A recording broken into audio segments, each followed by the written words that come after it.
Tapos lagyan ng dalawang mata pa sa gilid. Oo. Okay. Tapos yung bibig, parang buwan, no? So, Ayan na. Ano, yan. Tapos lagyan ng konting antena, Oo, konting tenga. So, yan, parang, parang pinakamadali nga yata i-drawing ito. Ano, kids, kaya mo? Opo. Paano nga? Sige nga, pakita mo. Oh, ayan na, bilis. Oh, paano? Sige nga, saan yung ginawa mo? Patingin.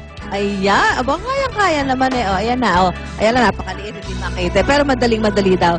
Anyway, so, maraming salamat. Ito yung mga cartoonist natin, mga kinikilala, mga sikat na cartoonist dito po sa Pilipinas. At syempre, yung mga kids natin na mukhang may mga potential. Ayun dito sa mga cartoonist natin, sa nakita nyo, may mga potential. Itong mga batang ito, okay? So, mamaya naman po, makikita po namin ang iba pang, mapakikita po namin ang ibang toy collection dito po sa ating parang isip bata tayo ngayong araw nito.